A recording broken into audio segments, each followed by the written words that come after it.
His Excellency, George Weah, President of Liberia.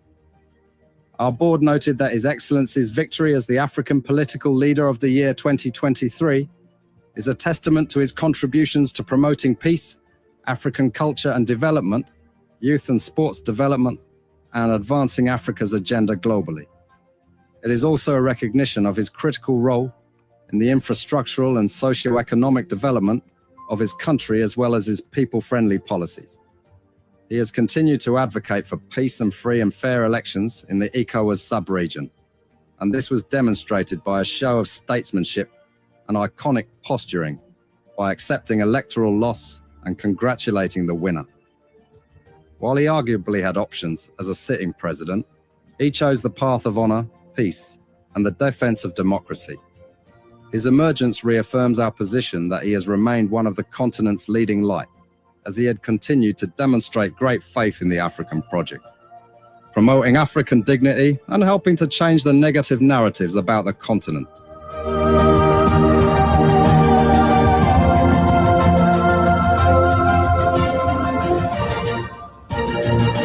Before we could become journalists today, we are citizens.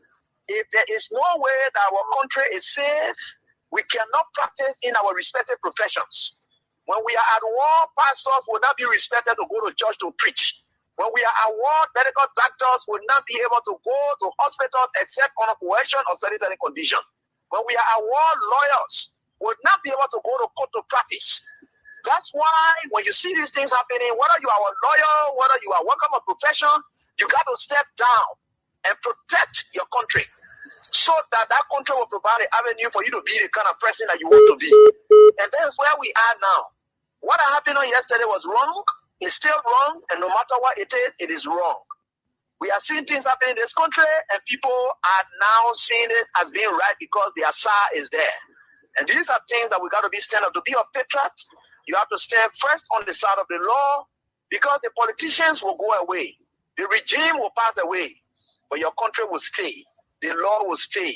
Your patriotism vow will continue to stay on. And these are things that we got to stand up for. It doesn't matter how people feel, what kind of side you want to be on. We just got to speak to the truth, and that is very much important. I see in the next few months a nicer country, a very noisy country, rowdy country, a heavily divided country, a very tough economy, a sense of elitism by those who are coming at the hem of authority.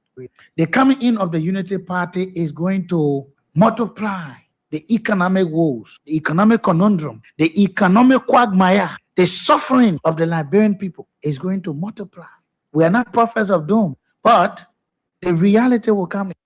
It's in a political somnambulism and malocclusion. It's in a financial and economic bantigism. Look at the way the game politics is becoming a bugaboo. What a political holy-bully. What a political hoity-toity. What a political foodie-doody. What a political hocus-pocus they have come with. What a political jabberwock. What a political poppycock. What a political gobbledygook. With this consternation, I ask that you accept my pertinacious circumlocution. Accept my pertinacious circumambagous grandiloquence and magniloquence. But I will tell you this, I will not koto in Japoho. I will refuse to koto in Japoho. Thank you. It is appalling. That is the reason I've been in a compendious laconic lacuna, not a recapitulation. But let me tell you this, that it is Leka and pulchritudinous that in a legotla, in an imbizo, flagitious and enervating lematas were excogitatedly ruminate how the recidivistical politicals move from budget disappearance to budget doctoration. Now we are faced with a debilitating, exasperating thing with a financial lobotomization. But I pray that this will not ignite a clamorous remonstration. Now, come to think of it, how dare they deplete the citizens of their obstreperous and vociferous modus vivendi? Enough of this vilification and solipsism. This is execrably pugnacious, pestilential, and attenuating. Imagine the imbibition of the political rodomontates, which has kept us in an abject ululation. Why? This is sardonic, opprobrious, malevolent, contumelious, erroneous, lugubrious, and exasperating. What a political baloney. What a political ballyhoo. What a political bunkum. Balderdash and hogwash. At this point, I will borrow the words of the great sesquipedalian, logomanian, that it is crystal clear, like the biblical Menemeneteke Yofasin, that this administration has no blueprint on socio-economic matters. But I will advise you to tell Mr. President that following his antecedent and pedigree, we know him, he can do better. Tell him to do better. But at this point, we will not kowtow in their poho. Today, what we get in return, what we get in appreciation is the colossal, gargantua, high cost of living. What an opprobrium, what an odium, what an ignominious memento. That even at the barbituration of the so much acclimatized by a scrupulous, fastidious, puritanical, boisterous, energetic, and a rooting-tooting, but today for party affiliation, sentiments, for political somnambulism and malocclusion, he has chosen to remain close-mouthed, reticent, taciturn, uncommunicative, and unforthcoming, meaning he has kowtowed in their poho. This is sardonic, opprobrious, malevolent, contumelious, erroneous, lugubrious, and exasperating. What a political baloney. What a political ballyhoo. What a political bunkum. Balderdash and hogwash. At this point, I will borrow the words of the great sesquipedalian, logomanian, that it is crystal clear, like the biblical Menemeneteke Yofasin, that this administration has no blueprint on socio-economic matters. But I will advise you to tell Mr. President that following his antecedent and pedigree, we know him, he can do better. Tell him to do better. But at this point, we will not kowtow in their poho. That is what you get when the hobo, pejoratively hobnobs with the hobgoblin, have been bamboozled, razzle-dazzled, razzmatazz politically. Where I said he was supercalifragilisticexpialidocious. Supercalifragilisticexpialidocious is a way of saying the president was fantastic.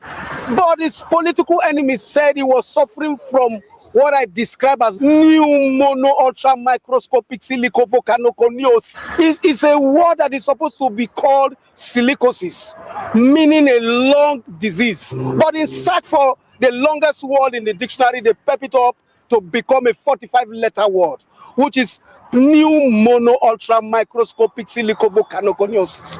Before we could become journalists today, we are citizens.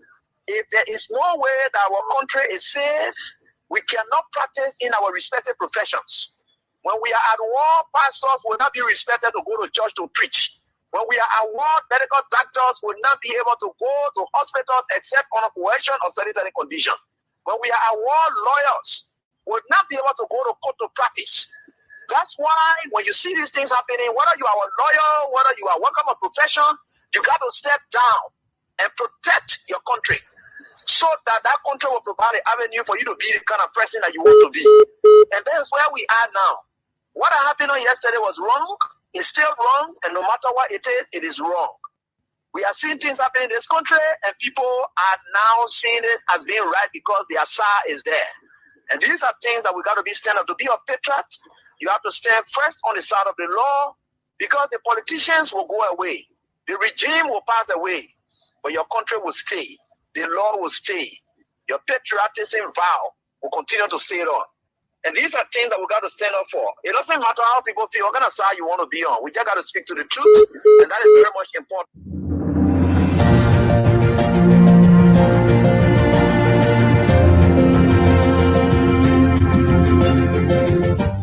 His Excellency, George Weah, President of Liberia.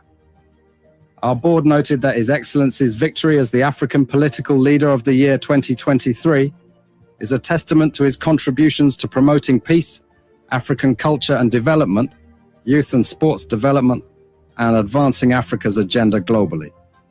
It is also a recognition of his critical role in the infrastructural and socio-economic development of his country, as well as his people-friendly policies.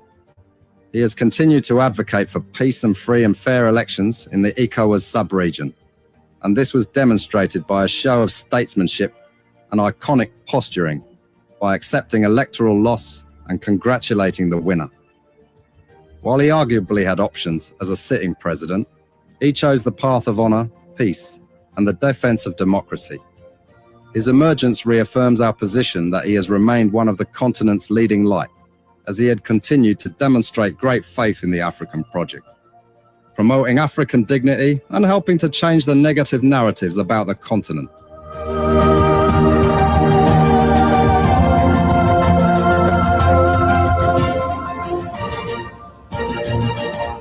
IF in Liberia. Thank God it's Friday. Yes, so we join the chorus to say, thank God it's Friday. We on another day, and this day is called Friday. Another day. Good afternoon. Thank you that you joined us for the show Real Talk Kings 88.5 on the 6th day of March 2026. What a day. The reign of Judah Christopher. As Almighty, the creator and sustainer of the universe, the God who keeps watch over us, the God who took us from Monday to today, Friday, the God who provides, the God who is still providing, the God who will continue to provide, the God who is protecting, who will always protect, the good God, the covenantal God, the everlasting hope. Yes, we are grateful to him for life. So much so I can see why he said, isn't life more important? Isn't life more important? Life is good. Life is sweet. Life is enjoyable. Life is just everything. If God himself can say, ask that question, isn't life more important? It means to him life is important, because with life everything is possible. The first miracle is life, and then the second miracle is everything. Yes, he is the good God. We are grateful on this day. And thanks to all of you for coming on. We appreciate you, always inspired by your presence. He is. You are so good. You are so wonderful. You are so great. Great people. Yes. There is no one like you people. You are so massive, man, so extraordinary. Yes. So, we're on a Friday. All of you great people, thank you again for coming on. We can get started without, this is how.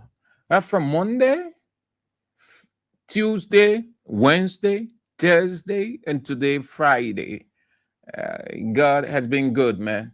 So God has been good to us as an institution, Kings 88.5. God has been good to us individually, as family. God has just been mighty in his mightiness with Kings 88.5. So we can start without returning, as it is said, returning the glory or thanksgiving. 10 lepers were healed. Only one went back. And God in heaven is the God that accepts immediate gratitude, not later gratitude. We know that for a fact. He said, were you not 10? Where are the other 9 to come back and say, thank you?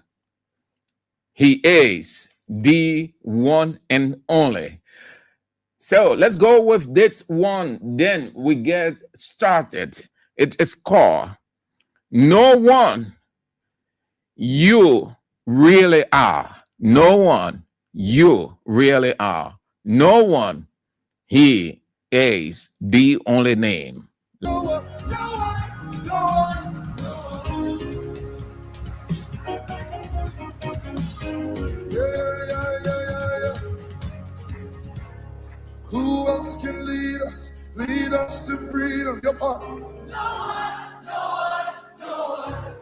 Who else can heal all our sins and diseases? Yeah.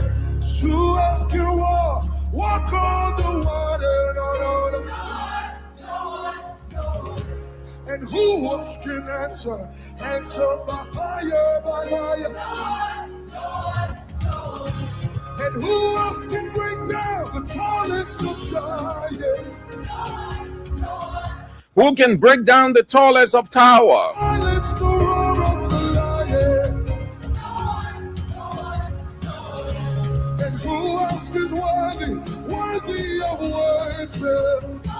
There is no one worthy of worship but his name. He is the only one. Worthy of worship. This one said, no one nowhere.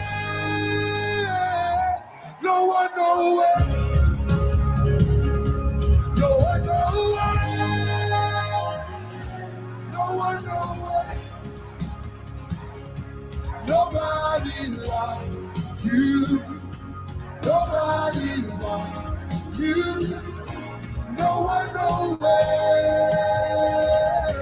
No one nowhere. Did y'all get that part? Y'all got it? All right, let's do it one more time, all right? It's just no one nowhere. No one nowhere. No one nowhere. No one nowhere. No one like him. Nobody. No name can be compared unto him. The God who keeps watch over Kings 88.5. The God who keeps watch over every individual person making up the team at Kings 88.5. My soul,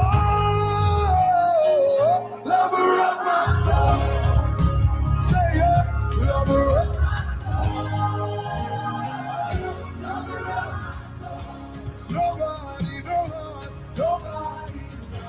Nobody like you. Yes, what a song. It is called No One. You Really Are.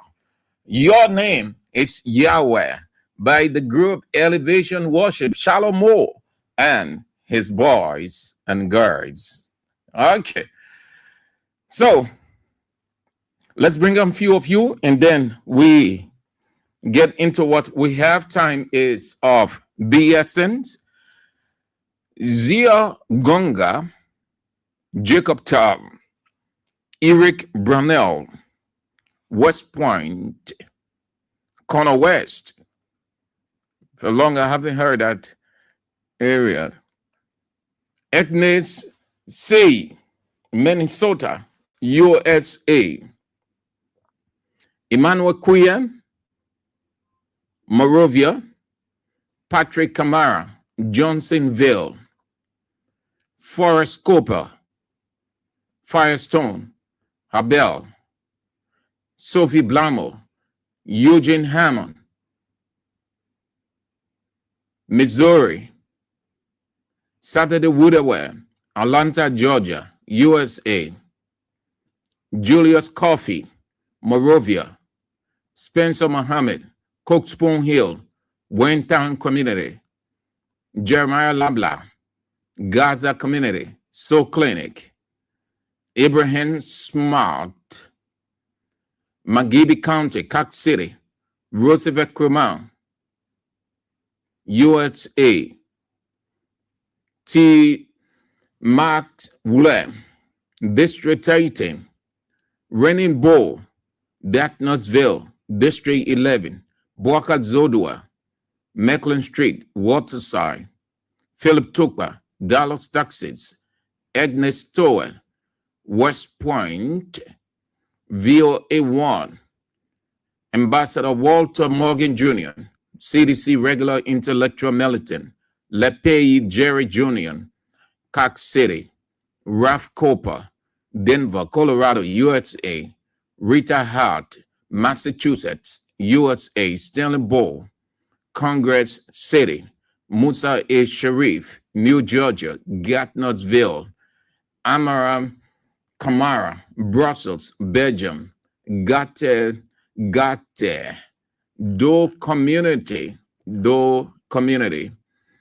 Emmanuel Bro, USA, Minnesota, Jukontichie, Business Center, Jumun Colley, your residence, Precious Elpidex, Gunta City, Nima County, Usman Saul, Gale Street Business Center, Joe Mamalu, same Gale Street Business Center, Su Kekula, Son Kekula, Tudora, Bon County, Orita Jikla,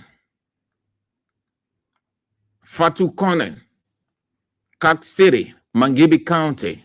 My dear sister Orita Sunday Choir, good that you are on. Hope that you are faring well. It's good to have all of you great people on. But we can get started without acknowledging the presence of the chairman who has just come on, Block 13 Intellectual Chairman, Roman Rico, Kenny Boy, Latupan for short, the one and only chairman for life, the melting pot chairman, the reference point chairman. Good to have all of you great people on this afternoon, the weekend, and the reign of Judo Christopher. Let's get out of Liberia as quickly as we can. Not much today, and then we are out. A group of 43 Ugandan students have returned home after fleeing Iran amid the escalating war in the Middle East.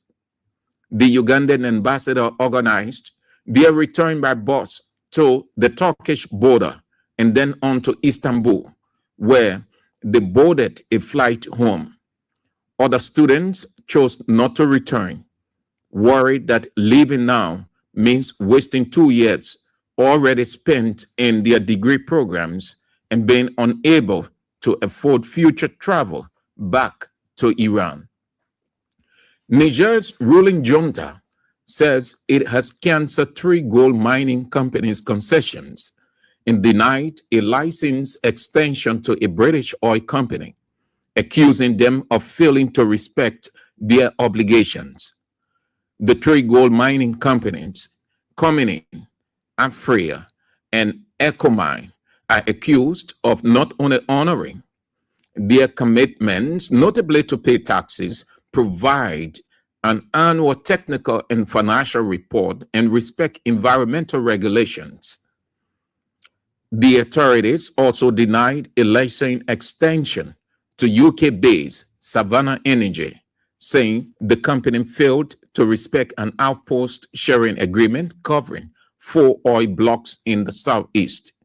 Savannah, however, says the blocks represent about half of the Akidam Rift Basin, the country's most important oil-producing region, where it recently announced a major oil discovery. And veteran Nollywood actor Peter Edochie, or Pete Edochie, has revealed that he spends 40,000 naira every single day to keep electricity running in his house, highlighting Nigeria's deepening power crisis. Speaking in an interview on African Independent Television, Edochie explained that he spends up to 1.2 million naira monthly on costs, including electricity, diesel, and petrol for his generators. He expressed frustration over the worsening power supply, saying political leaders seem more interested in power than in solving the hardship affecting ordinary Nigerians. The situation reflects what many households across the country are facing, with power generation dropping due to massive gas shortages, leaving millions with only a few hours of electricity daily in Nigeria. And Liberia is no exception. Imagine, this is the actor, Nigerian actor that is widely known as Godfather, Pete Godfather, spends, according to him, 40,000 naira. 40,000 naira.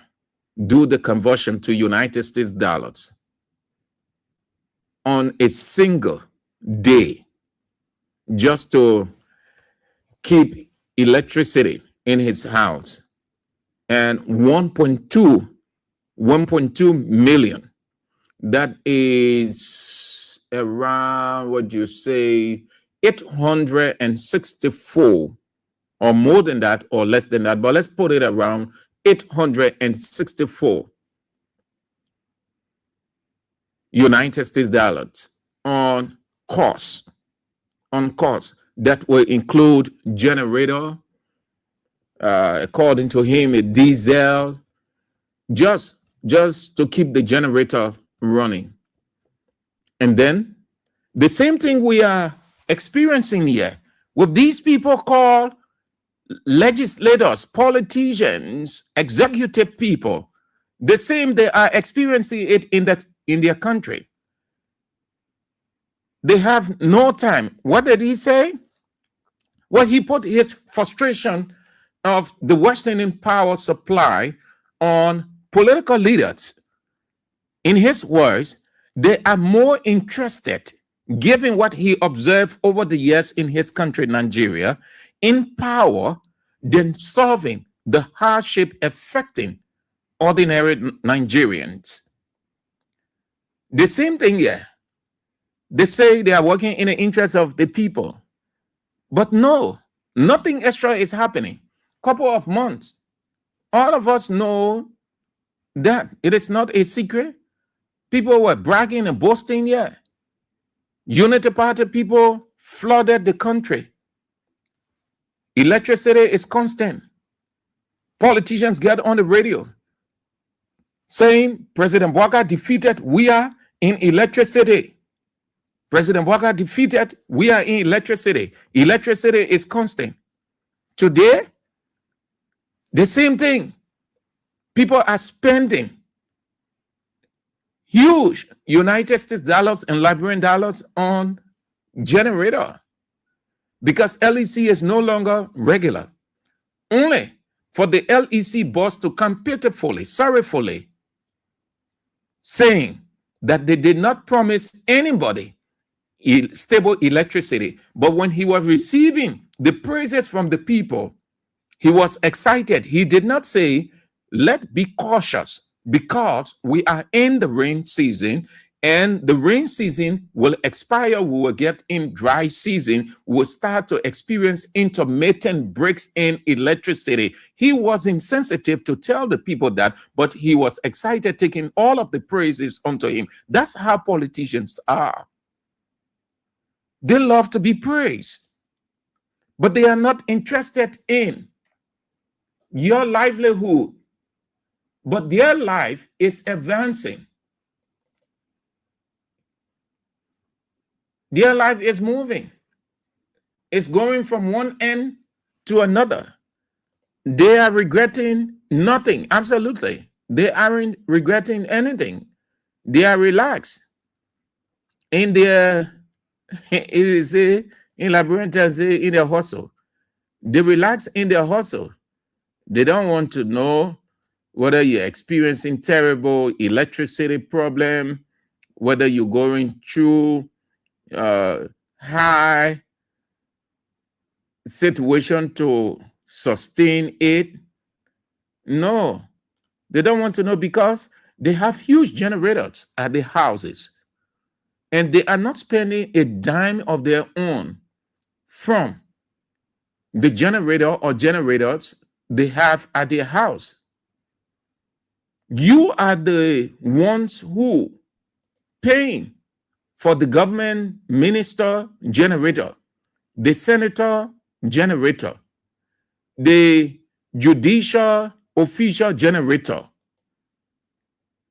the senator generator. You are the one paying for all of those things. You think that you're not giving a dime. That is a blatant lie, except you don't know.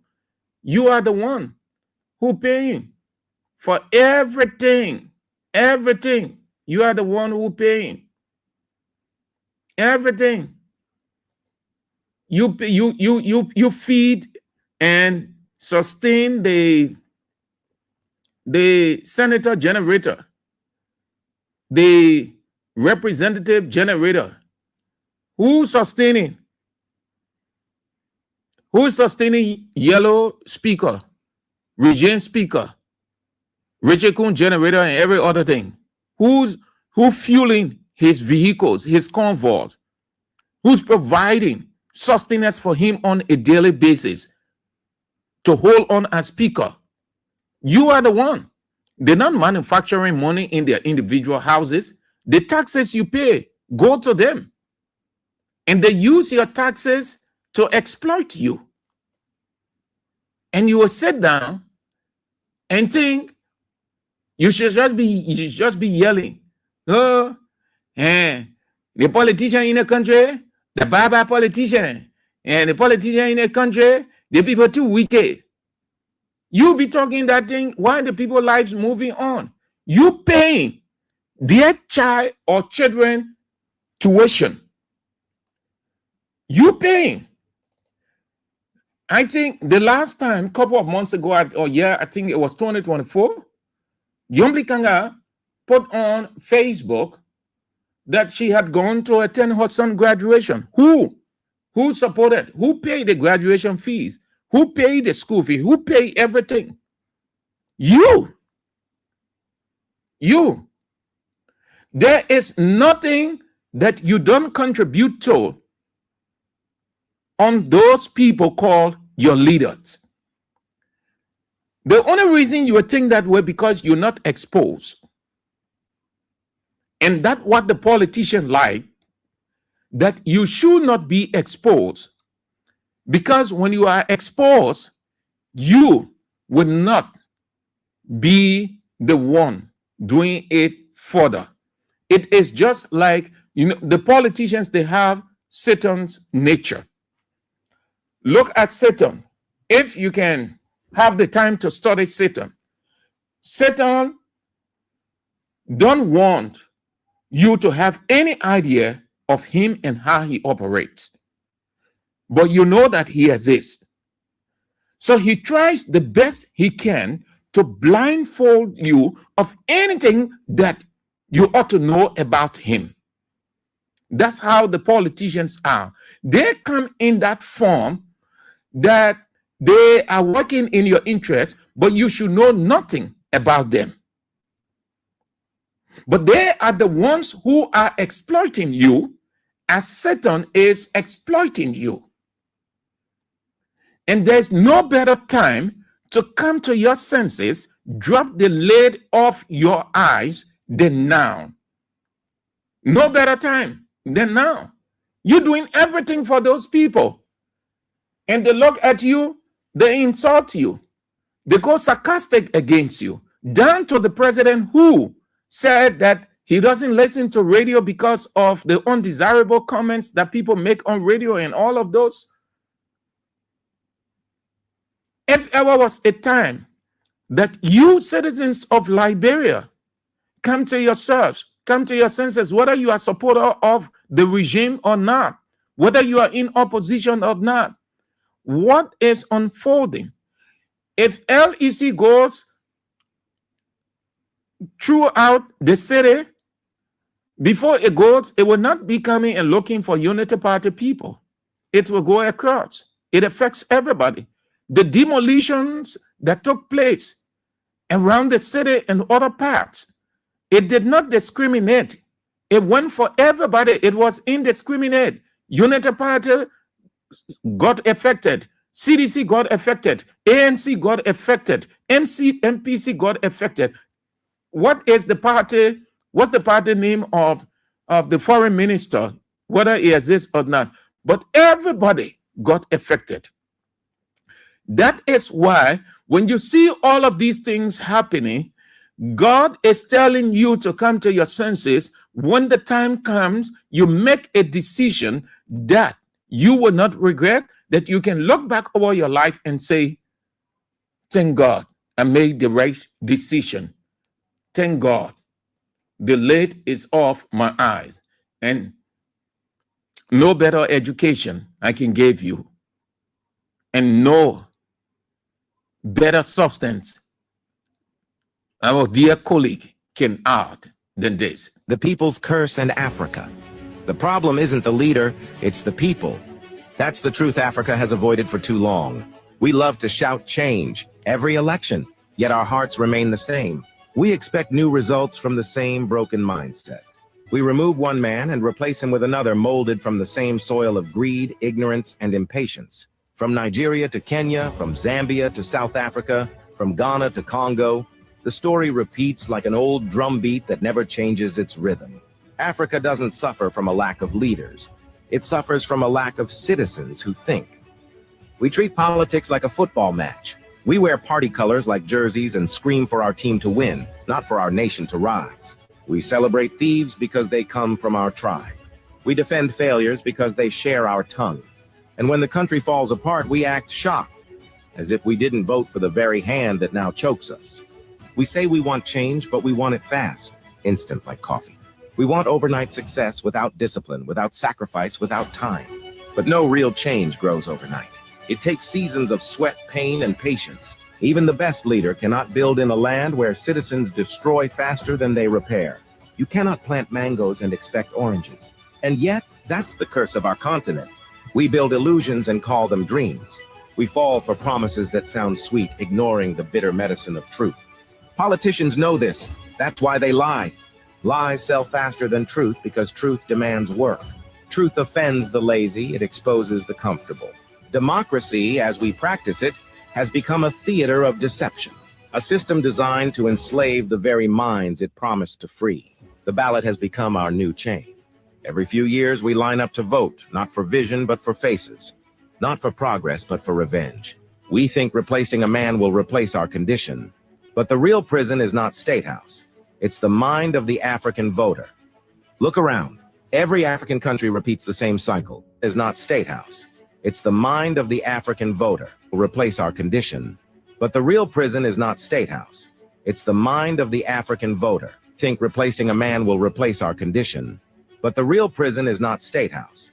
It's the mind of the African voter for revenge. We think replacing a man will replace our condition, but the real prison is not State House.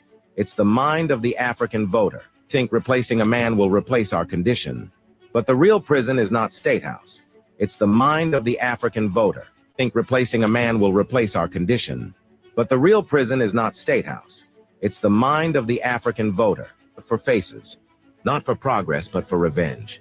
We think replacing a man will replace our condition, but not for progress, but for revenge. We think replacing a man will replace our condition, but the real prison is not State House. It's the mind of the African voter for revenge. We think replacing a man will replace our condition, but the real prison is not State House. It's the mind of the African voter. But the real prison is not State House. It's the mind of the African voter. Replace our condition. But the real prison is not State House.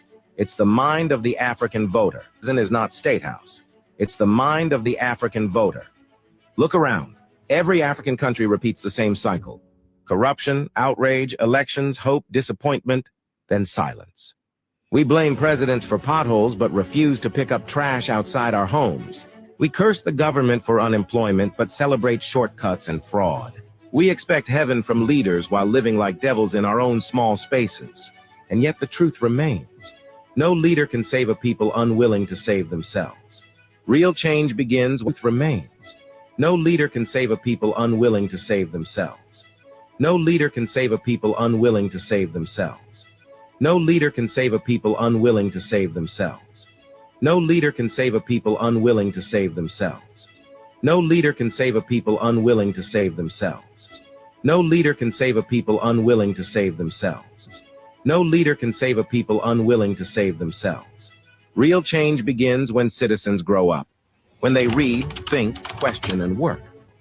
Real change begins when citizens grow up, when they read, think, question, and work. Change begins when citizens grow up, when they read, think, question, and work, not just when they complain.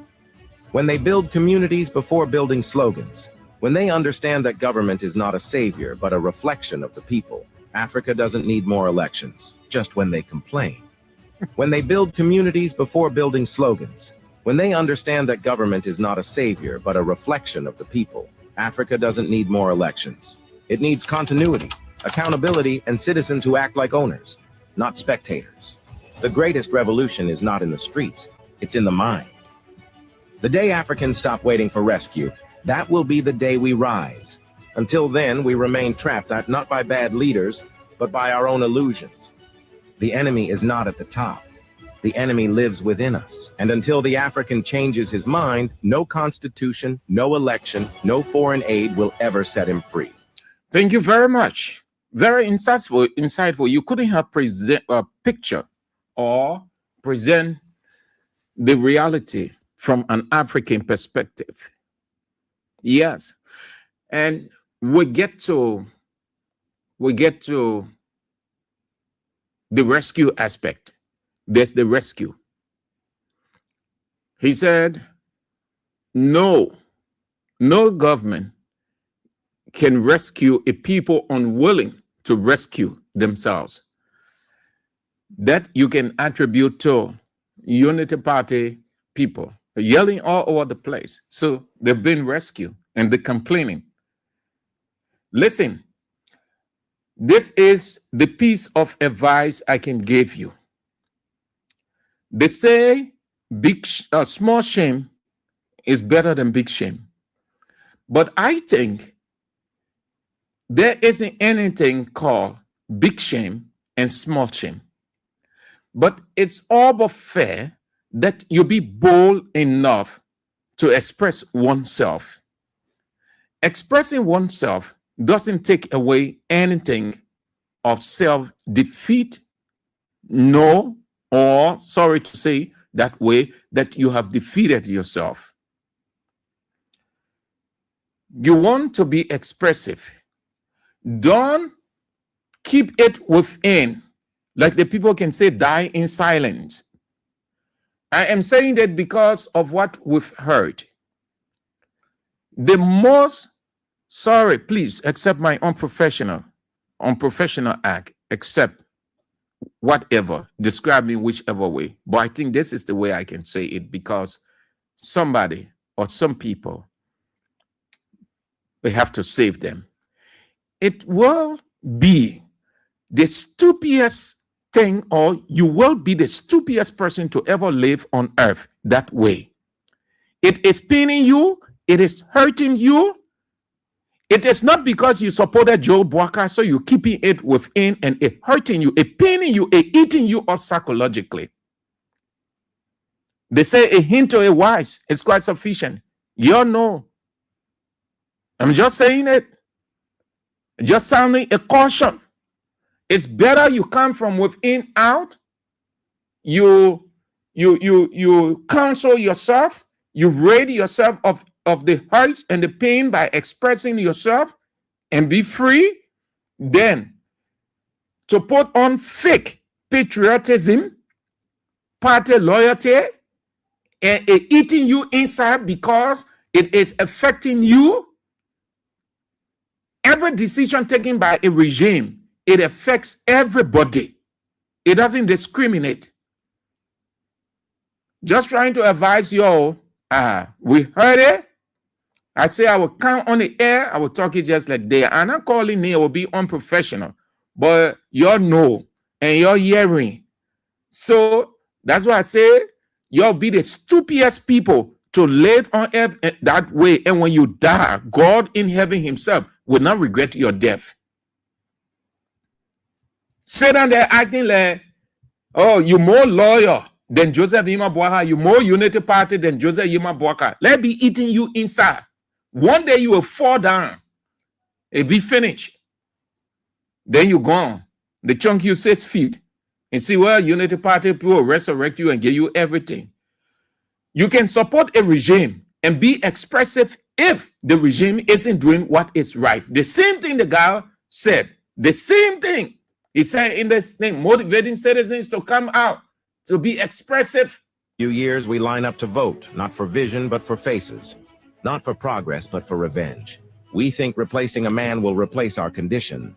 But the real prison is not State House. It's the mind of the African voter. Look around. Every African country repeats the same cycle. It's the mind of the African voter. Look around. It's the mind of the African voter. Look around. It's the mind of the African voter. Look around. Every African country repeats the same cycle. Corruption, outrage, elections, hope, disappointment, then silence. We blame presidents for potholes, but refuse to pick up. The problem isn't the leader, it's the people. That's the truth Africa has avoided for too long. We love to shout change every election, yet our hearts remain the same. We expect new results from the same broken mindset. Isn't the reality we are faced with? Listen. You're listening, you're United Party, and I'm calling it will be unprofessional to call it, but we know the situation. So I say I will talk it this way. Just how the pastor then can be prophesying. So they want the radio prophecy, journalistic prophecy. So you can't count on that. The people's curse and Africa. The problem isn't the leader, it's the people. That's the truth Africa has avoided for too long. We love to shout change every election, yet our hearts remain the same. We expect new results from the same broken mindset. We remove one man and replace him with another molded from the same soil of greed, ignorance, and impatience. It said, Joe, I move from there. You replace Bwaka with greed, ignorance, impatience. And Bwaka telling you, going, making new land, the country, how, all kind of things. Listen to him. Yeah. This description fits Bwaka and the people. Listen carefully. The people's curse and Africa. The problem isn't the leader, it's the people. That's the truth Africa has avoided for too long. We love to shout change every election, yet our hearts remain the same. We expect new results from the same broken mindset. We remove one man and replace him with another molded from the same soil of greed, ignorance, and impatience. Same broken mindset. We remove one man and replace him with another molded from the same soil of greed, ignorance, and impatience. Same broken mindset. We remove one man and replace him with another molded from the same soil of greed, ignorance, and impatience. Same broken mindset. We remove one man and replace him with another molded from the same soil of greed, ignorance, and impatience. That's what you have. So it's up to you, Liberians. Yesterday, the president, Yellow One convened his cabinet meeting. Media people, we media people, and this goes for everybody because everybody has that ability, but we are known for fetching the information. Part of that, we look at several things, not just covering the story, but the atmosphere, the countenance of the people in the gathering, the interaction they are having, what is being said, how they are saying it, the post gathering, meaning the cabinet meeting finished, the interaction outside, and a lot more. So there are a couple of things that unfolded, but I want to go back to what unfolded yesterday. I want to talk the ineptitude of Joseph Yeman Boakai, wrong leadership. Yesterday, he singled out the Minister of Commerce, Madeline Dagose, as underperforming, and there is every possibility that she will be sacked. In the meeting, she felt uncomfortable. She was in the meeting, but her spirit left her. Only her soul was there. She was dejected. She was psychologically dehumanized. She was subjected. She was made a laughing stock, even though the rest of the ministers were not laughing, as you will see, but some of them were laughing and excited in their hearts, because within the government, not everybody likes everybody. Not everybody is satisfied with everybody. There are ministers who are not satisfied with this person. They will go and complain. This person told the president. There are ministers who want this minister to move because they have interest and they have promised that, oh, look, XYZ will just a matter of time before you get there. So when something coming up, when they hear something about that person, they tend to be happy with him, but they will not express it and pretend that they are with that person. When that thing happened yesterday, the woman was down. Yellow One should not have done what he did. Some of his people justify, and it's not news, because they are defenders, they are apologists of the government, the regime. So you expect that they will defend it. But I took up time before coming on the air. That's what I was doing since today, Friday, nothing much in terms of headache preparation. I just start thinking about a number of things. And I thought to ask the experts to give me an idea whether that was right. Not experts, not Liberian experts, veterans who have been in organization, have been teaching from one country or another for several years in different areas of human interactions, organization, leadership. And the response that came back to me wasn't favorable, because I painted the picture just as it happened. The repository of knowledge, just as you asked for, you put your question, your comment, that's how they send it back.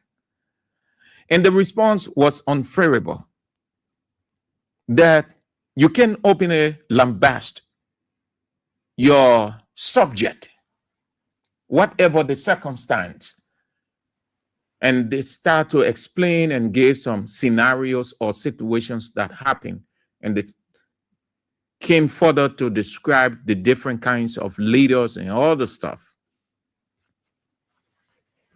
I soon realized that Bouakai was wrong to have done what he did. That wasn't leadership. Managers don't expose their people in the midst of everybody. There is something called managers meeting. That meeting is not exposed. Only the people in the room. The cabinet meeting, as we have known over the time, twofold: the opening session and the working session. The working session is when all the ministers will give a report.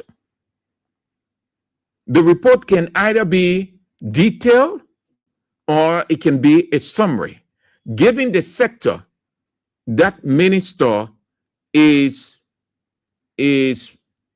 superintending or managing, followed by the other people as spared what the director of the cabinet or the dean of the cabinet, let's just say the director of cabinet, because I think the foreign minister is the dean of the cabinet and they have the director. The director of the cabinet is that person just manage everything when there's meeting, prepare the agenda. There's one thing. I think that, how's it called, the guy? 1G. He is responsible for that. So I had thought that Mr. Bouakai, having read all that the people sent back to me, that, oh, look, come on, chief. You know that this woman is not performing. You want to, first, before going to the cabinet meeting, that's leadership. I'm summarizing some of the things the people told me. Call the person. Because you are the boss, you are the manager. You have every reason to know. Why?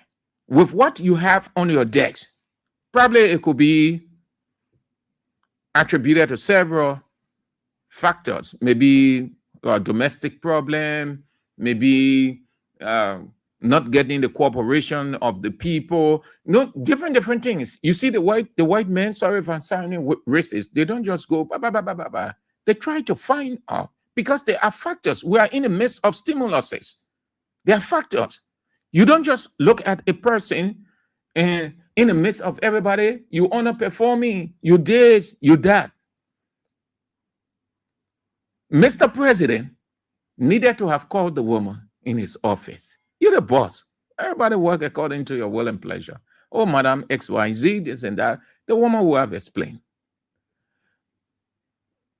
Then he will have known what to do. Because as the elder, when we say elder in our culture, given how they explain it, it means a wisdom-driven person who has so much wisdom. So JMB as an elder with so much wisdom and leadership wisdom or longevity in governance, the best person to counsel that woman and give her pieces of advice.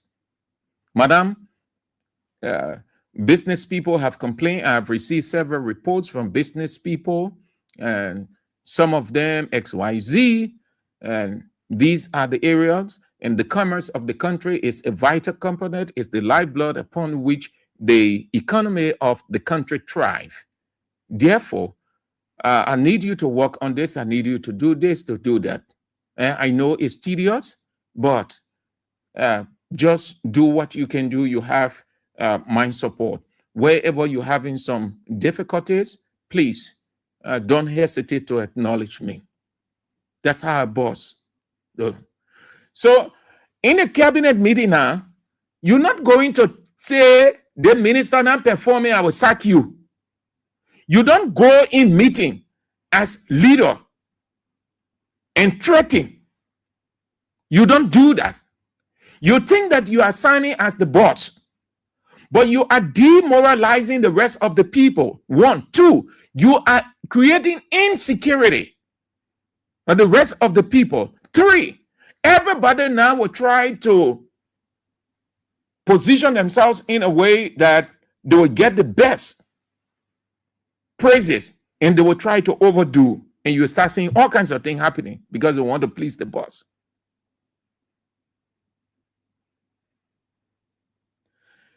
The first phase of the cabinet meeting, over.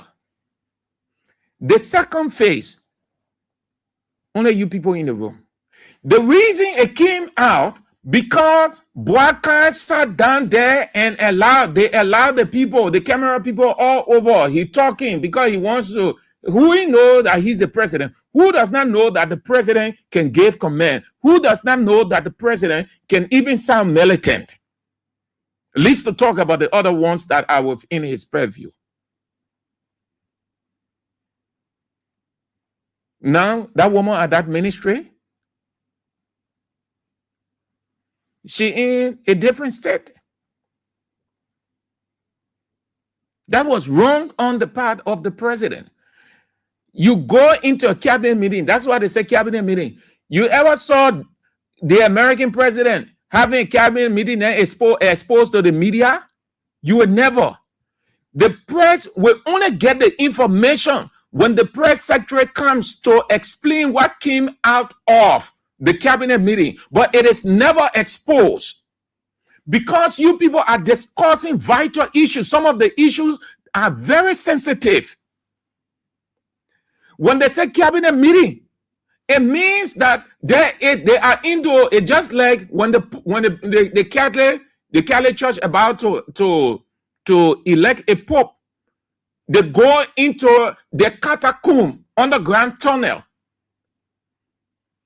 And whatever decision that is made there, it remains right there.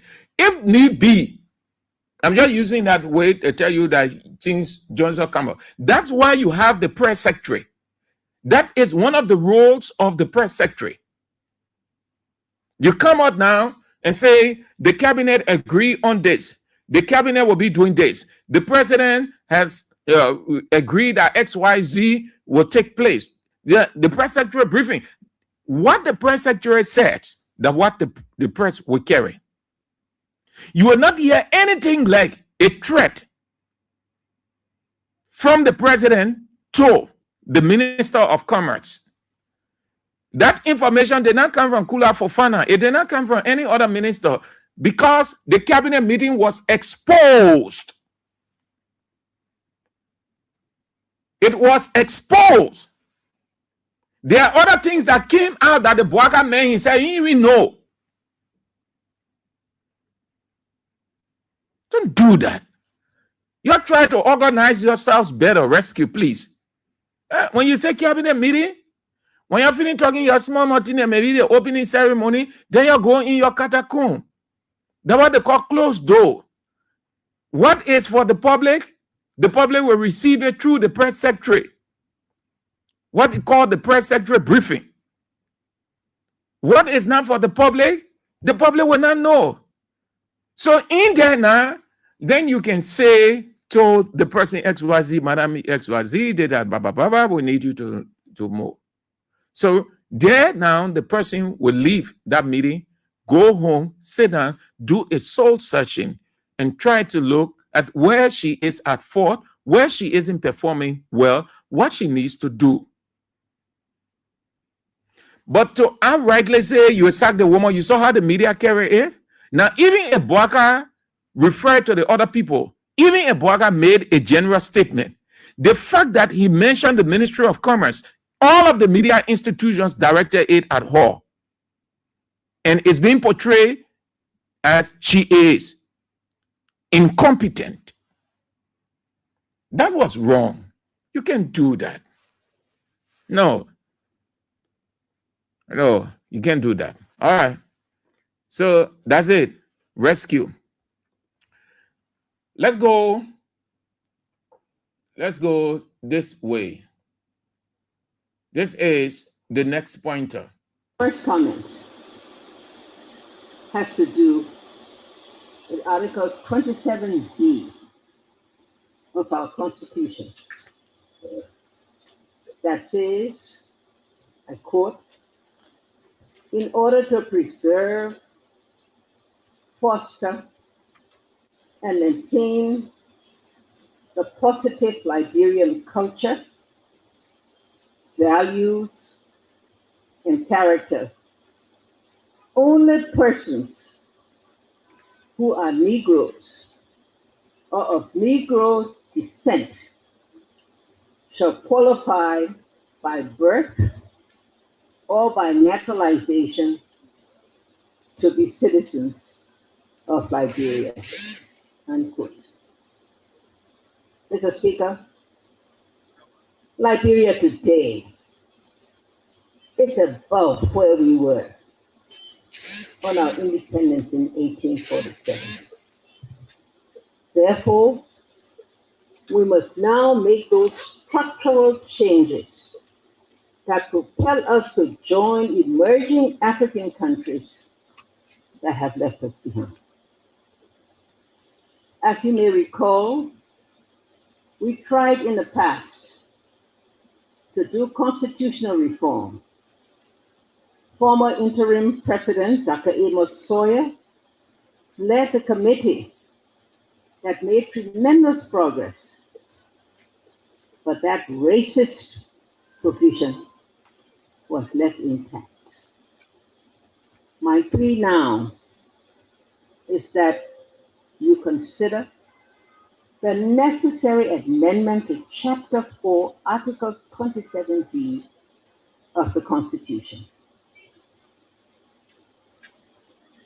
Has to do with Article 27B of our Constitution. That has to do with Article 27B of our Constitution. That says, I quote, in order to preserve, foster, and maintain the positive Liberian culture, values, and character. Only persons who are Negroes or of Negro descent shall qualify by birth or by naturalization to be citizens of Liberia. Unquote. Mr. Speaker, Liberia today is above where we were on our independence in 1847. Therefore, we must now make those structural changes that propel us to join emerging African countries that have left us behind. As you may recall, we tried in the past to do constitutional reform. Former interim president, Dr. Amos Sawyer, led the committee that made tremendous progress, but that racist provision was left intact. My plea now is that you consider the necessary amendment to Chapter 4, Article 27B of the Constitution. Mr. Speaker, Honorable Legislator, my second comment has to do with land. This issue is causing serious problems in the country. Former President, Unity Party restored Ellen Johnson Sirleaf, reinforcing the necessity for people of non-Negro descent to become citizens, allowing people of non-Negro descent to become citizens of Liberia. Not anything new. She didn't say anything new. No. She didn't say anything. Not at all. It wasn't new. That's why I used the word reinforced. This had been on for a very long time. And then former President Weah came. He raised the same issue. He did a presentation to the legislature as former President Sirleaf did, Unity Party lawmakers, and Unity Party non-lawmakers, politicians. They gave it a deaf ear and blind eye because it did not come from a Unity Party person, not at all. Fast forward, they didn't allow it to make any sense on the floor. Even though CDC lawmakers tried, but like Dillon said, they had this agreement in place that nothing of vital significance be allowed to happen, so that Weah does not take the credit, and that will be a means by which he can, or we can put the people against him. And they were successful with that. I want to bring you the former president position on that. I have it. But as we go on, I will bring that. Let me share with you what I want you to know, or the reason I brought it. So, allowing people of non-Negro descent, what is it, to become citizens of Liberia, especially in the context of the resurrected or the reinforced debate around our Constitution?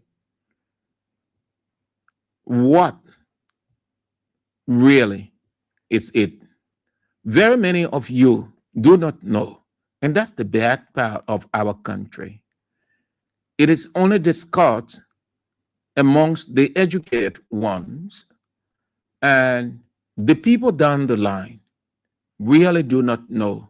They just hearing non-Negro descent and the Constitution, Article 27B, and people discuss, but they don't really know. Just do a survey. Do a survey. 9 out of 10 will tell you they don't know what it is. Just do a survey in your community. Just do an indirect survey. An indirect survey is a survey that you're not saying it, that you are doing it. It's always in a discussion form. You raise an argument, but deep down in your heart, you are soliciting, you are sampling. You see that most people will not flow with the argument in terms of how because they do not know. They do not know. Just do a simple survey. Even some of the average individuals really do not have an in total of it. The very Constitution provision. So, simply put, yeah, one of the guys put it, they say, well, the white people to become citizens. Yeah, they better Baba when they want something, they can just give it any kind of way, they just say it raw.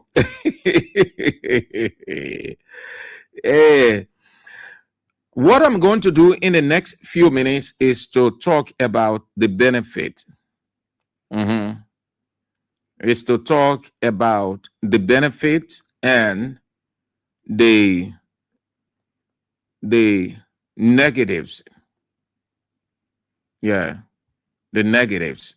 That's what we're going to do in the next few minutes. And then that will be doing it. So, say yes, we want XYZ people, everybody should have rights, citizenship, immigration, this, all of those things within there. So what are the benefits of allowing a non-Negro descent to become citizen of a country or Liberia, since the argument is within our context? 1, it encourages foreign investment. 2, it diversifies the country's workforce. Diversity means mixture of people. 3, it eliminates or it pushes aside or do away with discrimination. Discrimination means certain people, you feel they don't have certain things that you have. They don't belong in your category or in the space you push them aside. The people that you want, that you feel comfortable with, that have or share characteristics with you, that people you deal with. That's what they call discrimination. Discrim means to separate.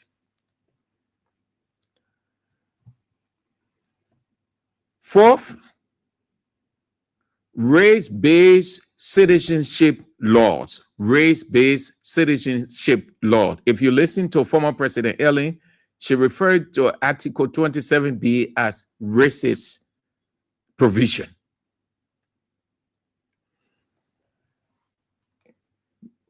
Giving people of non-Negro descent the right to become citizens of your country. Also, part of the benefits, it broadens citizenship criteria. What that means is it will now attract investment into your country. So the person who comes from a non-Negro culture or non-Negro descent, the law says you can be a citizen, and that person has 500 companies. The person will say, I am taking 300 of my 500 companies in Liberia. That company that coming in are what they call investment. The person bringing their thing here.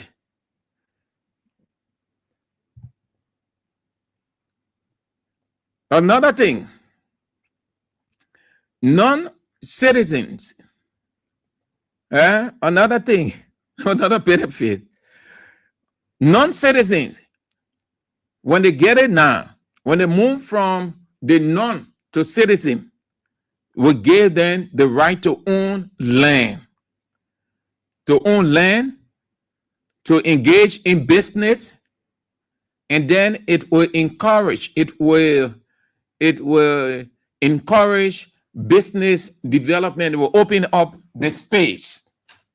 So some of what you're hearing, the people complaining, no job in the country, the government are creating job, the country hard, you wouldn't experience that. I'm just saying it this way. I'm not painting the reality. I'm just saying, I'm just being theoretical, what it is, just to talk it this way. So you will see now people will have job. The men who get 300 companies, the men say are taking 100 companies to Liberia. What happened? He's going to use people here. So probably 80 to 85% of the recruitment will be Liberians through the Ministry of Labor. Also, it will allow for diverse or different populations to mingle. You see white skin, brown skin, blue skin, gray skin, pink skin, purple skin. But we already have those people here. We already have all of the colors, don't we? We already have them. But then what happens? Within this benefit criteria, these different color of skins that have been given the right by their expression to be citizens of the country, these non-Negro, they bring new skills, knowledge. And what happened? Given that we are in the war of technology, we are in a techno war, all of those who are techno-savage, that means they have the knowledge of technology. They're going to bring their expertise into Liberia. Those who don't have knowledge in IT and all of those areas within IT, they're going to pass it on to them. Also, it can remove policies or laws that are considered outdated and constitutional racism. And you heard Ellie? And what she said? Yeah. That some of the benefits are many, that some are also. It can remove, if it goes into full effect, if the lawmakers go to vote on it, and there is unanimous vote for that to take full effect, giving people of non-Negro descent the right to become citizens of Liberia. The law that said only Liberian can become citizen or only this person can be citizen, say they will take it from there, it will move. Then new law come. But the way they can do it, they call it amendment. Amendment means to change. You're not taking the whole law from there. You're only taking that part that say only certain people can be citizens of Liberia. You take it from there, then you put in the part that say people of non-Negro descent. So the way they call that other law, they say liberal, meaning it open to people. So you say, then you hear people now saying, oh, Liberia Constitution is liberal. The Constitution, it can incorporate people of different nationality, people of Negro descent, people there. That's good. Let's go to Liberia. In fact, I want to be citizen of Liberia. So that outdated or constitutional racism, as Ellie described it.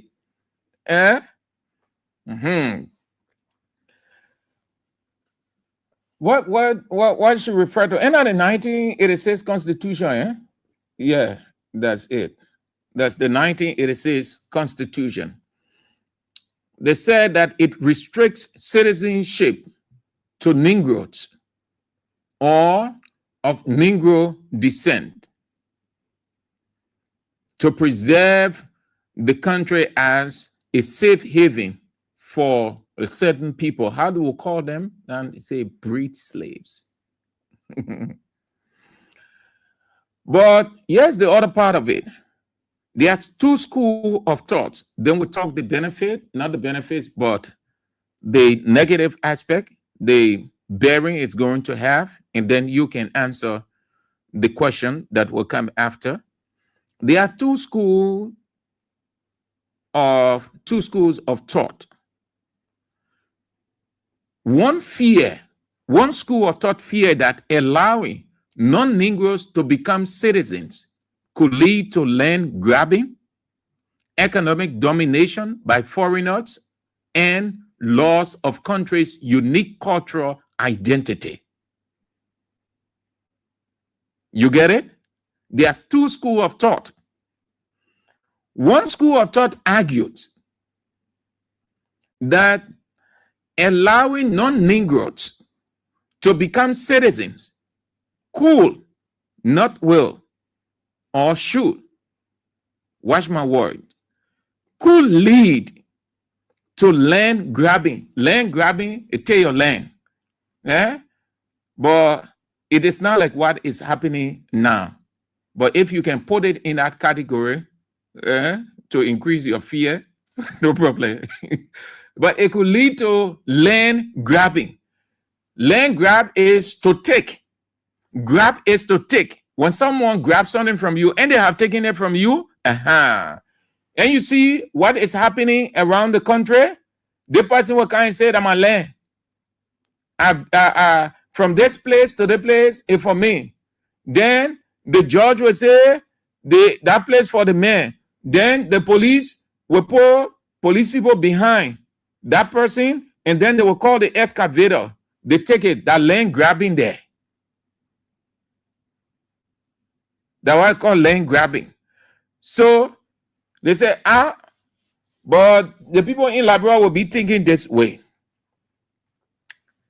That's what the school of thought fear that allowing non-Negroes to become citizens could lead to land grabbing, economic domination, meaning they will come with all of their knowledge, their idea, their everything. They will dominate your economy.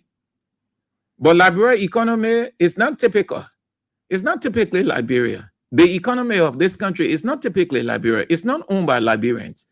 The economy is shared between different races. The Lebanese, Indians, Mandingos, Fulas. Those are the people that are manning or running the economy. That's the lifeblood. Those are the lifeblood of our economy. Typically, the economy is not owned. It's not in the hands of Liberians. So you already have a foreign domination. If certain group of people say they're not putting their cards in the street, what happens? It affects the transport sector.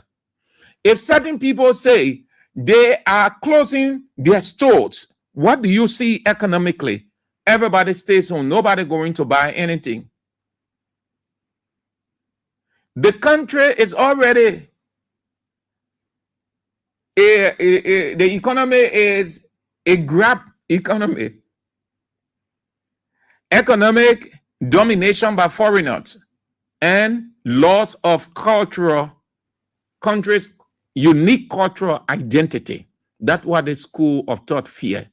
That one, it could lead to land grabbing. Two, economic domination by foreigners.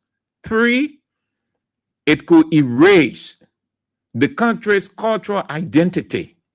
What this means is you have different people coming with different cultural traits, different behavior pattern.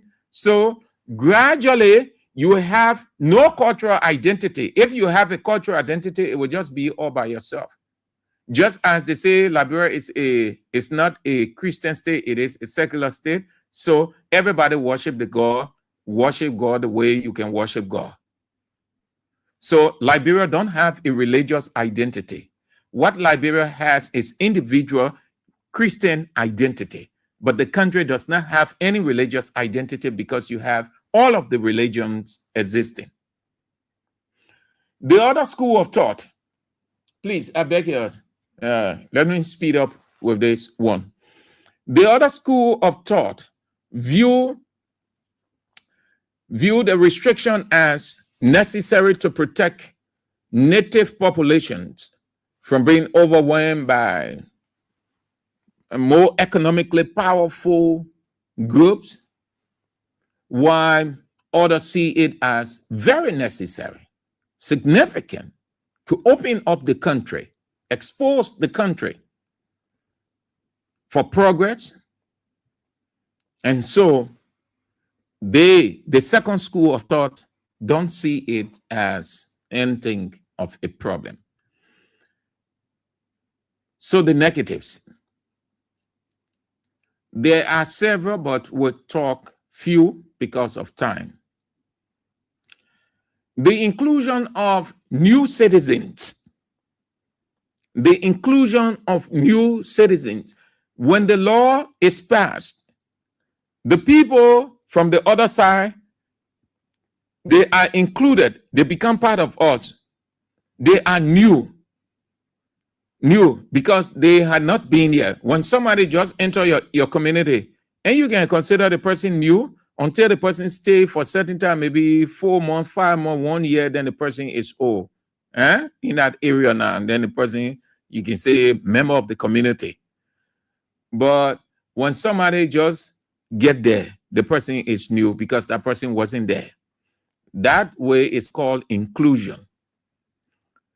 The inclusion of new citizens, regardless of their racial or ethnic background, from a cultural standpoint, and in the context of this law that former President Sirleaf and other people want to be given relevance, is one that is a bit difficult in terms of comprehending, given our culture. I can't say the other cultures because I don't know. The negatives or challenges depend on the history or the host country. And that will go with immigration and the level of integration. Based on immigration and citizenship, potential challenges of non-Negroes becoming citizens can lead to, this is what was provided when I try raising a couple of questions. One, fast demographic changes. Fast demographic changes will challenge existing social cohesion. Cohesion means together. That could potentially lead to something else. Another thing, xenophobia. People become xenophobic. the citizens, Liberians, or some Liberians should say it this way, become xenophobic. The meaning of that word is you dislike or show prejudice against certain people from other countries. That's what I mean, that the meaning of the word. When you hear a person or people say, oh, he's xenophobic of the guy over there. So the person who's standing there know the meaning of that word. They say, oh, but I got from different country or that guy from different culture. So that person really don't feel comfortable with him. So the person develops different feelings towards him or her. That's what xenophobic is. Or when that happens, the negative aspect, another negative aspect, according to what I gathered, it will lead to parallel societies, meaning two cultures or two people living side by side.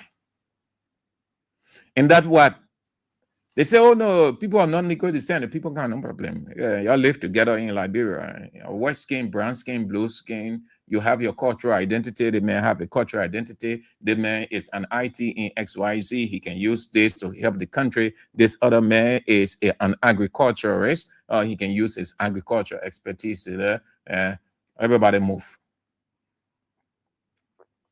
Another thing in the negative category, influx of new residents, influx of new residents can put pressure on infrastructure and public services like healthcare, education, and a lot more. Another thing, for the newcomers, the new people, the process of naturalization, I don't know how it will be if it is passed, but the process of naturalization or becoming a naturalized person, it's not really hard, man. Let me say, it's not really hard. No, just a couple of weeks ago, last week, I think we heard and saw and talked about the guy from the other side. I think, I don't want to sound that xenophobic, but I saw something from the court that this guy from another country, and he decided to become a citizen of Liberia. And I don't think he went through a long, rigorous process. I think it was short and smooth, and he got his citizenship. So he is a citizen of Liberia. And then lastly, discriminatory risks. Discriminatory risks. Discriminatory risks. Like in our case, Liberia, changing the laws will cause significant social tension, cultural tension, and fear of loss of economic and political power amongst the native population. So here's the question that I think I should ask you, and then we'll be done. Before the question, here is it. Again, another thing is before you. You have always left. You have always lived like you are powerless, you are forceless, that you're just insignificant. When you elected the people, you, the citizens, us, the citizens can make a determination as to whether it is necessary for our culture, your culture, or not. The same way former President Sirleaf and others quoted Article 27 of the Constitution. You can use that same Constitution. You can petition your lawmakers. Either you want it or you don't want it. Look at other countries. Look at the citizens. They rise up. If they know that this will not be anything beneficial to the country, the move of the placards to parliament, prevailing on parliament not to. You have that power. This constitution of ours gives you that power. You have that power. But you think your role is to only be complaining, blasting politicians, yelling, condemning, and not to take action. No, I am telling you that it's before you now. Start discussing it, start reviewing it, start asking your lawmakers and other people, and if need be, in line with the Constitution, you can make that determination whether you want it or not. The lawmakers cannot impose. Why they cannot impose? Because you elected them. They will have to get your consent. They will have to keep you informed. That is the reason why they have the right to go back. The Constitution says, go back to your constituency. That is why they receive thousands of dollars. You hear them say, oh, legislative break, legislative down, legislative. All of those things are for consultations because you elected them. You can make the determination. They are only the voice. But if you choose to be voiceless, powerless, you think you are, you should do nothing absolutely. Well, that's it. That's it. I'm saying it this way because you are very significant when it comes to this. You are very significant. That is a proposal. It is only a suggestion, rather. Now, you can have your say in this if you allow it to slide. And then, when everything is done, don't be complaining. I share with you some of the major factors. And from our cultural perspective, well, I can say, but I know. But that's it. So, those are the pointers. Let's turn to you now. Let's read some of the comments as quickly as we can. Then we get to you, and then we're out. Is the weekend. We have to rest. We have to take break. Philip Topa, right? We don't want it. Foreigners of non-Negro descent are dominating our economy already. Dorcas Billy, let people with money come own land to build businesses in the country, but they only hire Liberians. Or, okay, people should come to do businesses, but they should only hire Liberians. All right, Dorcas. Bill Fremont writes, you want to make Liberia like South Africa after they will start to fight. Oh, you're trying to say South Africa. After they will fight for us, for our land in Liberia. Who else? Paris Lobot. Unity Party get mouth. This Barker man don't know about governance. Just for nothing 42 years experience. Precious Dekukai. Precious. Precious, go read a story about Zacchaeus. Go open the Bible, Precious. Read a story about Zacchaeus. That's all I can say.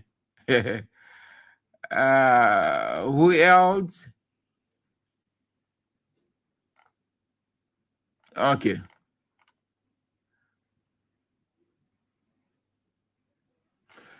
So let's go. Let's go to the line 0772 23 99 33 0886 44 97 0777 980375. Oh, I forgot. Yeah, man. And we're giving up. I announced it earlier. I've been talking about it. We're giving our money. Our partners have sent 5,000, 10,000, 20,000. Called the King's Cash giveaway. So it's not still lit. You can play all day, whole day, every day. Once you hit the number, even if I'm here, another announcer will just walk in, call you, you get your money. So keep playing. If you don't play, start playing now while I am on. Even if I leave, once you hit that, you will see either Neutron or Cornelius or just anybody will come in. John Josiah, yes, you play the King Card giveaway, yes. So, okay, you want yourself 20,000. Check in your account, your money there. So keep playing, yeah? Dial star 79 and star 24 hatch. Play with $200 Liberian dollars or 200 Liberian dollars. Yeah, hold on, let me get it in straight. The numbers we're dealing with here. Play with 200 Liberian dollars or $1.50 US. That's all. And share the show, please. Share the show as many times as you can share. Let's go to the line now, and then we are out for today. Hello. Good afternoon. Good afternoon. Yeah, this is David King, and I do join you, my resident. You see, Mr. Andrews, you said something concerning the cabinet meeting yesterday that we held. You know, when people brag about knowing everything and they condemn other people and they are brought on the stage to perform and they start to perform, that's only, it just shows you how inept they are. You and I have been here. We saw Joseph Boakai at a very young age serving at FPRC. What legacy did Joseph Boakai left behind at FPRC? Don't forget about LPNC and that of agriculture. But his latest job before the vice presidency was at FPRC. What did Joe Boakai leave behind for the people of FPRC or Liberia to come and see? Nothing. So, for that among those women trying to denigrate Madeline that goes there, I think it's good for them too, because these are the people who lie to the Liberian people concerning Joseph Boakai's leadership skill that he has. Okay, Chief. I know for a fact that Joseph Boakai is not a leader, and these are two people trying to right. to not Boakai, because Boakai is a complete disaster, and he continues to show it on a TV. That's what we get. Thank you. Hello. Hey, I say you're calling the radio off. Yeah. Yeah, thank you for the topic honor discussion. You say I'm calling from the Penn Freeway Drive. I think the Liberian people will continue to suffer by their own leader. Already, the law that were laid here by the Constitution, the Liberians are suffering from it. The issue of the land. The people that made the Constitution before in the day, today are the ones that suffer our people. The law that is made for land. Yes, so you get the OSD, then you will take the land. Then the people are using this thing to arise, suffocate the Liberian people or the poor people. Then the people coming back again to say that those Negro descendants should come and be facing and own property or bring or facility to Liberia.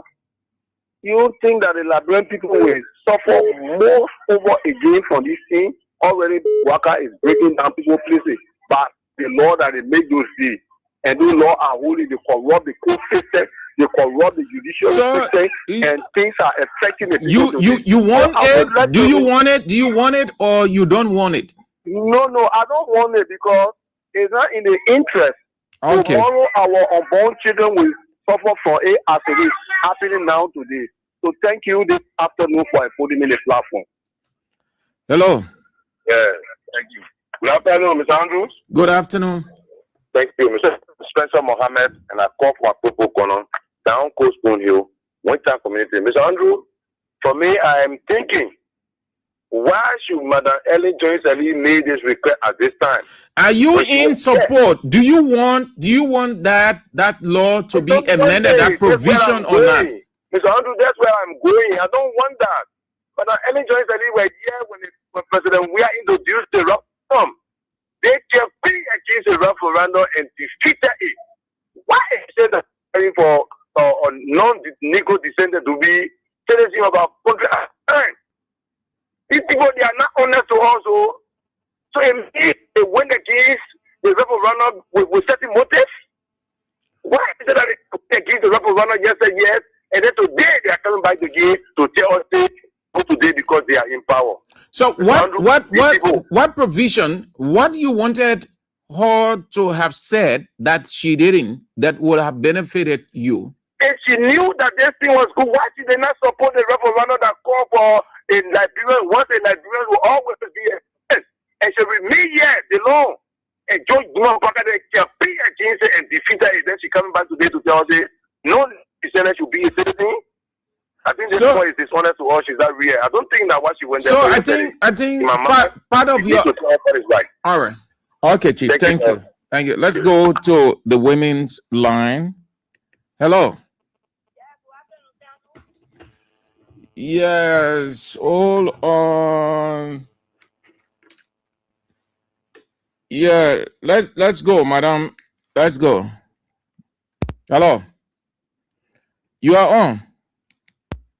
Oh, you went off. Hello. Yes. Oh, Yeah. you know the topic discussion. You know, is What is not your name? relevant What to is our country right now? What is your name, my man? What is your name?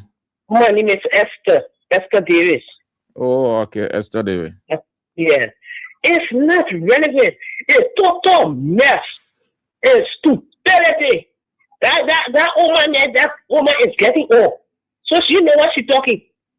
Yeah, it's another war she want to bring here. But why would bring war now? It will open up the country. You have investments coming. You have all kinds of good things happening. You coming from about 5-6 different countries. You bringing your money here. They are depriving our citizens. Liberia being operating since 1847. It been going on well. She the one killing this war and brought war into our country. And when she come here doing nonsense talk, it is not relevant for us right now. But you can get vexed with Ellen, and your lawmakers can make the change to that provision and make it a law. So you should not get vexed with Ellen. You should direct. Wait now. You know change in support for, but with me, they will not happen. Already we are here. Nigerians are coming here buying about 10 acres of land and giving also doing the same thing. Then what's about the Negro people coming here to own our land? What is the most jealous confusion, man? Yeah. So thank you for discussing with me. All right, madam. Hello. Hey, G Stalin, how you doing, brother? Yeah, my sister. Let's hear you. Thank you. Look, against it totally. You against what? I said against man that will topic totally. But that man that will topic in the Constitution, and you should go there Article 27. So you need to look in the Constitution. That's not one thing she's saying. The law there. Okay, the law there. Then why when we are brought in, she was in this country when I told people say you shouldn't go. But what we are saying, we will go for 15 things. So the way you begin ball, this one. So you shouldn't go by it. You take out and they went against it at that time. This is my sister asking Mama Dao. Mama Dao, in the constitution, you know all the book. You were here all that time talking about. I will agree with you. But when we are brought for you were in this country, you could have come on and the legislature and told them say, oh, that you were in the book of Mama Labu today. When we are saying that the truth is saying so, let's vote upon it. But you were here. Your campaign who walk over for Kim and John, you put Waka in front and say Bokaka and be the face of Mama Labu when you can. So what to follow wickedness. So then they protect your own land. See what happened to them? Same as you. We not get money, we agree our days. But what's going on? The level sign on for 55, 60 years. Someone say, yeah. So what going on in our country? The going to go briefing and Papa, the whole thing, and come to come and say, oh, they play for the money. I think any culture, start your mass sitting in Osa. And start your massive flow in Osa. They say, because the beggars is 5,000 now to go share with people. Are you kidding me?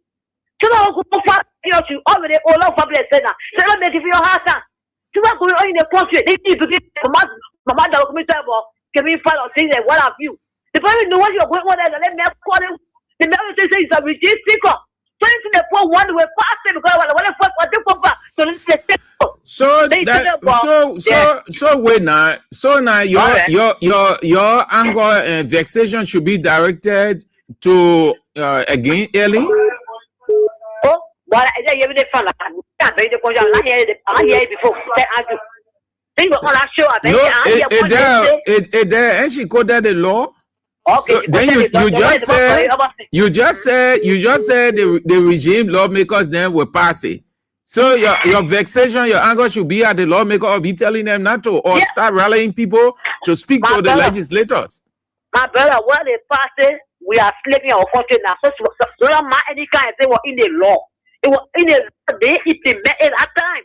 In the law, and we have rebel and they went against it. So they're not to go against it, but they say the God rejects people. The everything is still point and left with them. And they go ahead, okay, to follow them, keep on the floor, right all the place. When I get nothing, when I go to school, I think I go to school about it, to pay all them back for the committee, I'll say, oh, because they get money. To back 55, 20, it costs on it, because of let start pushing all the place, and then because they got money. So you never go ahead. Level up my thing go out to decide for us. But I'm telling you, for me to tell that I go against it. But in the love because of pastor, they said and left with them. Then they said, man, anybody will tell. They don't give you a house and go say, look, follow your politician. We are saying this. I don't mean nothing. I don't mean. I told you begin a lot of money for the guys in the poker. I said, one. You're not supposed to this shit. What we do then? The flap guys I said, what's this shit? What will you call it? The other say like we can't say it. All forget it. All right, man. They pass out. They say for party. Then get can't see it. Talking about it, begin the money for again. So what the castle for get can't say. The maybe was well you can't say. So begin mama down. Just tell her you tell. All right. Just tell so begin the whole we not want it. We not want it. Start carrying us our portrait. Thank you. Hello. Yeah, good afternoon, Sir Andrew. Good afternoon. Yeah, c'était pas calling for Justin Day. Yeah, thank you very much, Sir Andrew. Sir Andrew, that man said he got church in the country. That man said he all course and 15 years say what I fought in the country here. Because he said she will not work with Joe. And he got church in the country.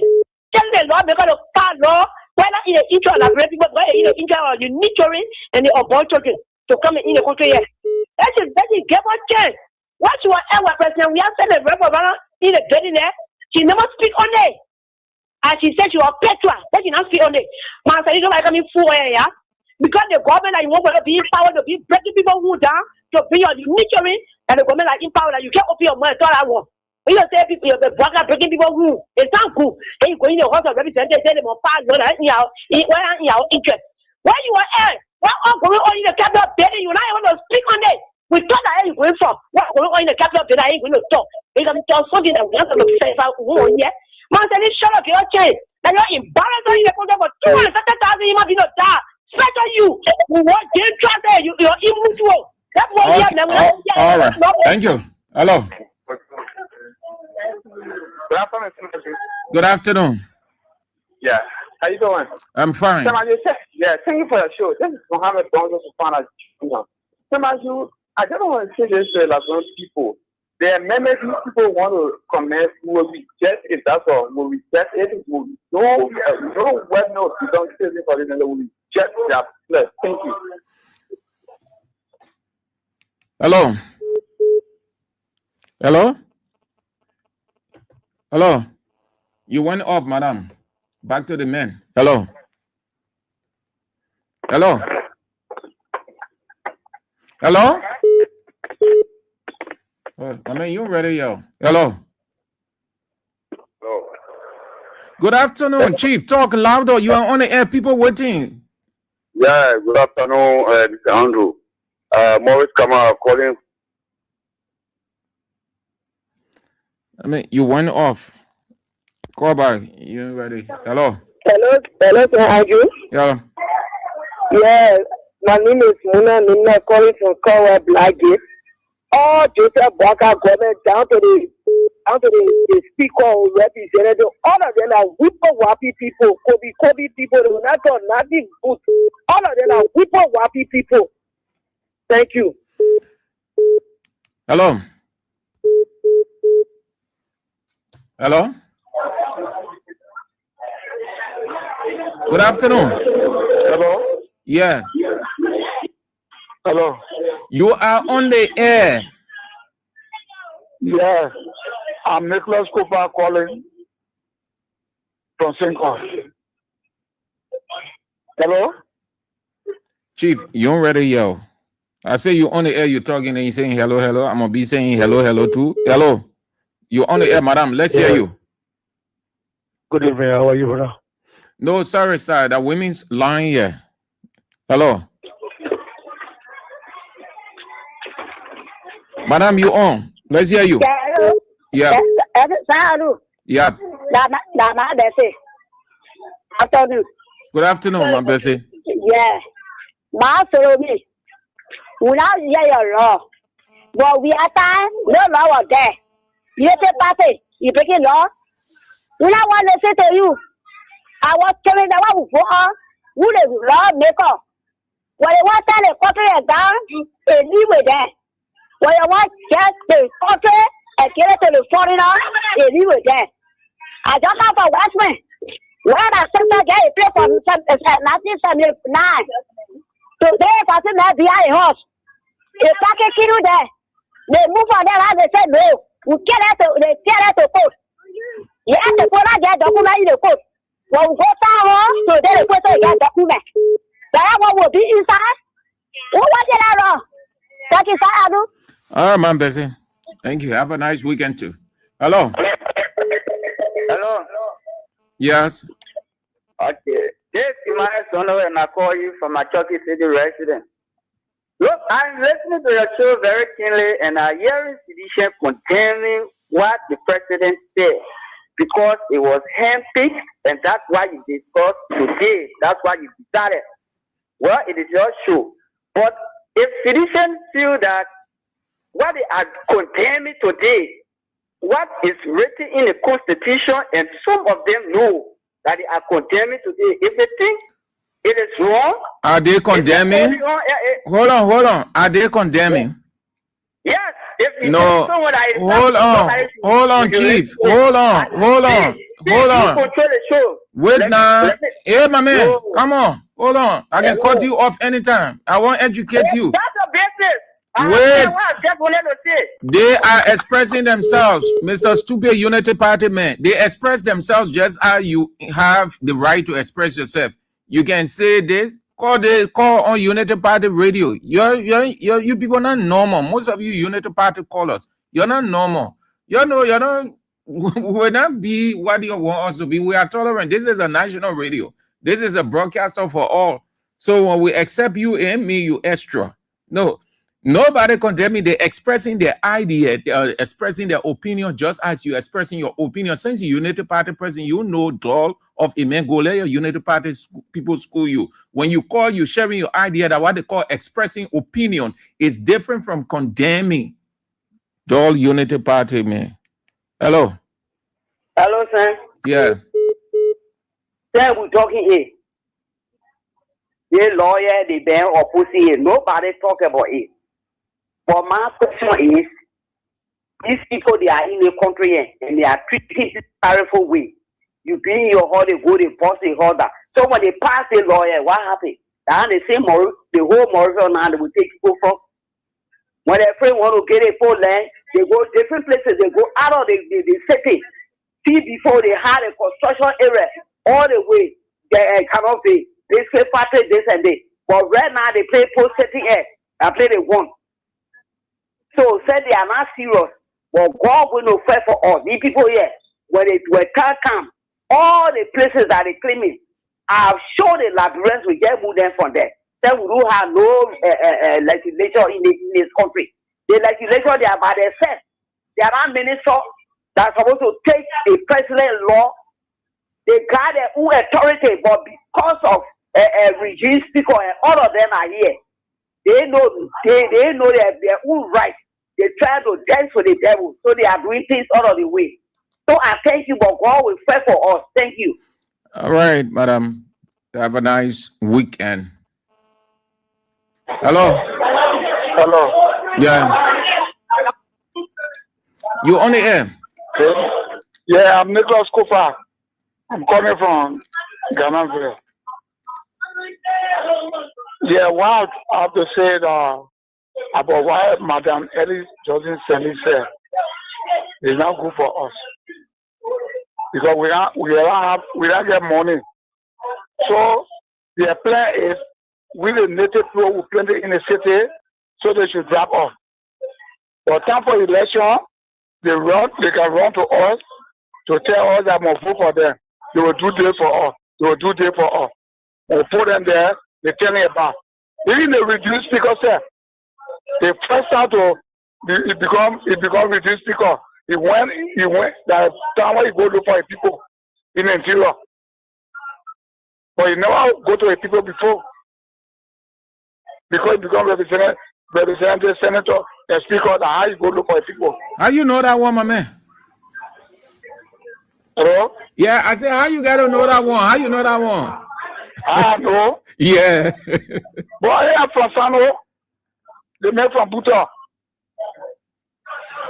He's from Buta. He become with this speaker before he go there. He go Sano in Buta. He don't know. He been here. He never go there before. So that is so long that woman told them what to do. All woman for the follow. Because all of them over there, nothing they planning to do. They will say, yeah, that every one tell her. Every one tell her. Because what? She the one, the boom. For all the men in Liberia. So what she tell them what they will do. But that's good for us. All right, Bye. Chief. Thank you. Let's go. Hello. Yeah, good day. How are you, brother? You're fine. Oh, fine. And you? Yeah, this is Mr. Fred from Nikuta. Yeah, issue up here. Elon Musk is from South Africa, established in America. Though he was born grew up in Africa, South Africa, but you can still see the suffering in South Africa. Why you see the whites in America, they are enjoying all his production. Why Elon Musk could not bring company to Africa or South Africa where he was born, grew up in us before he went to America? That should tell you, home is your home. Whatever the people they are doing, they know what they are doing. I said it before. This government is a ratting that will flog us in this country. And they were joking. This government is a ratting that will flog us. So let's watch out. Thank you. Hello. Hello. Good afternoon. Hello. You are on the air, Chief. You are on the air. Speak. Yeah, thank you so much to my king family. There's a Bako calling from this man, Fiamma Ugese. All the former president for the Republic went to the hall and put out issue on the table that Indian should be a citizen. So how you see it? How you as a citizen, a Liberian, how you see it? To me, people say they will take our country from all because go down. That communication is sent to the hall. Becoming a big citizen for our country, number 1, 2, again. The help to develop one, you will not get a rule that you will not be what they are going for to a president. You will not take part. That one that no. We can make you citizen, but to the president area, South President area, she just speak up, pro temporary. Oh, but That one there, he said that one. Oh, you going foul. You can be, yeah, big or anything we agree. We need development. But our higher speak, my God, hear me, you're not taking. You're not being senator, you're not being speaker, you're not being pro-temporary, you're not being chief justice. Okay. Minister said, where never be minister, all right, Chief. Thank you. All right, Chief. Thank you. Thank you. So, listen, nothing and nobody. Let's go home this way. Nothing and nobody. Hello. Yeah, hello. Yeah. Let's hear you quick. Call her your name. What you got to say? Time. Yeah, my name is Brother calling from Bellevue. You know what I said in that whole thing what that woman doing? The people want to increase the citizen rate so that they can get more votes on 2029. Because they are observing that they are discouraged more people to vote for voting for them.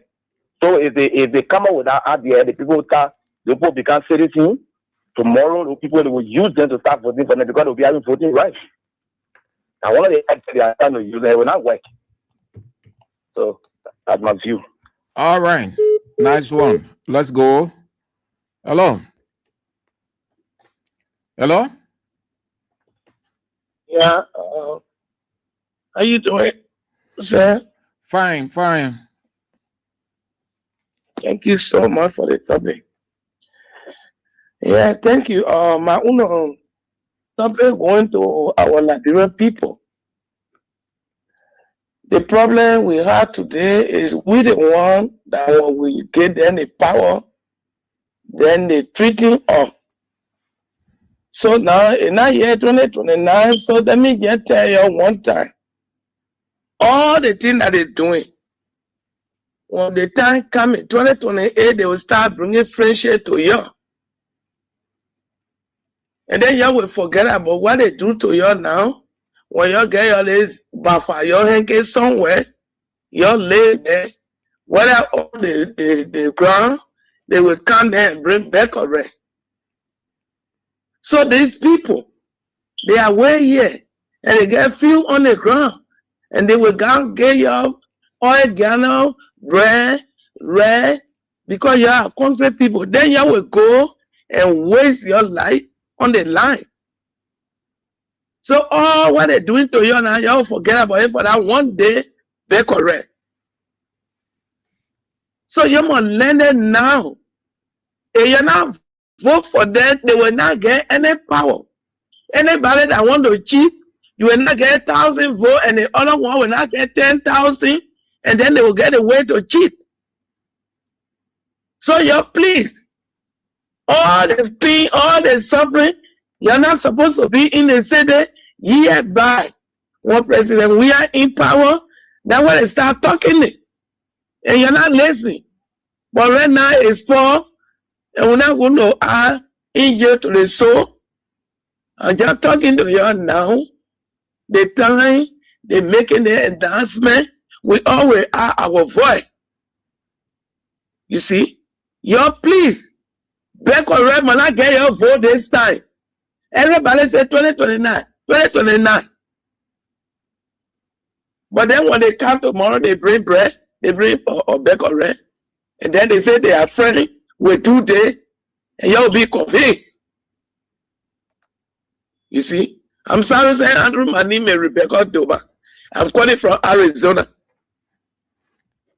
You see? That's what I got to say. So thank you.